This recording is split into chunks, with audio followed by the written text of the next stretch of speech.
नेहरू और गांधी ने देश को बांट दिया। हिंदुस्तान में यह कहने वाली भीड़ काफी बढ़ गई है, लेकिन सच्चाई यह है कि जो लोग देश के बंटवारे का आरोप गांधी और नेहरू पर लगाते हैं, दरअसल उन्हीं की सोच वालों ने देश को बांटा।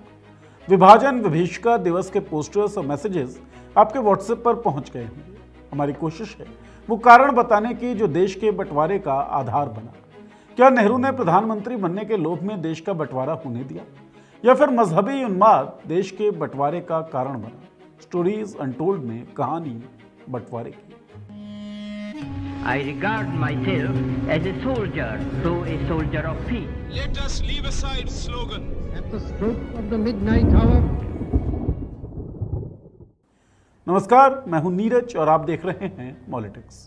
1940 के लाहौर अधिवेशन में मुस्लिम लीग ने मुसलमानों के लिए अलग देश बनाने की मांग की थी, लेकिन इस मांग ने तूल पकड़ना शुरू किया जुलाई 1945 के बाद। इस समय ब्रिटेन में लेबर पार्टी ने आम चुनाव जीते, नए प्रधानमंत्री बने क्लेमेंट एटली भारत की आज़ादी के पक्षधर थे। जिन्ना ने मौका देखा और मुसलमानों के लिए अलग देश बनाने की मांग तेज कर दी, लेकिन जिन्ना जानता था कि प्रांतों में राजनीतिक पकड़ और मजबूत करनी पड़ेगी।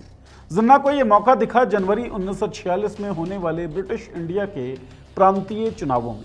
जनवरी 1946 में इंडिया का नक्शा कुछ ऐसा दिखता था। इस नक्शे पर पीले रंग में दिखने वाले पार्ट ब्रिटिश इंडिया के प्रांत हैं और गुलाबी रंग में दिखने वाले पार्ट ब्रिटिश हुकूमत के अधीन रियासतें। ये प्रांत वैसे थे जैसे आज हमारे राज्य होते हैं, बस फर्क ये था कि तब ये सीधे ब्रिटिश सरकार के अधीन थे। कुल 17 प्रांत थे, इनमें से 11 में 1937 में पहली बार चुनाव हो चुके थे, सरकारें बन चुकी थी। दरअसल 1935 में ब्रिटिश सरकार ने गवर्नमेंट ऑफ इंडिया एक्ट 1935 पास किया था। इसके तहत इन प्रांतों को काफी हद तक ऑटोनॉमी दी गई। हालांकि कई अहम मुद्दों पर पूरा कंट्रोल ब्रिटिश सरकार के पास ही था, जैसे रक्षा, विदेश नीति और गवर्नर जनरल के वीटो पावर। साल 1937 के पहले प्रांतीय चुनाव कई पार्टियों ने हिस्सा लिया। कांग्रेस, मुस्लिम लीग, यूनियनिस्ट पार्टी और ढेर सारे निर्दलीय उम्मीदवार।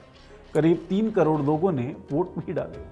इन चुनावों में कांग्रेस ने 11 में से 7 प्रांतों में जीत हासिल की। Bombay, Madras, central provinces, United provinces, north west frontier provinces, Bihar और ओडिशा। बाकी जगह गठबंधन सरकारें बनी। पंजाब में यूनियनिस्ट पार्टी सत्ता में आई, असम में असम वैली पार्टी, बंगाल में मुस्लिम लीग के समर्थन से कृषक प्रजा पार्टी, सिंध में कोई साफ विजेता नहीं था तो वहां भी गठबंधन बनाना पड़ा। जिन्ना की मुस्लिम लीग के लिए नतीजे अच्छे थे नहीं। मुसलमानों के लिए आरक्षित सीटें, मतलब ऐसी सीटें जहां मुस्लिम उम्मीदवार ही खड़े हो सकते थे और मुसलमान ही वोट डाल सकते थे, वहां भी मुस्लिम लीग सिर्फ 22% सीटें जीत पाई। इसके बाद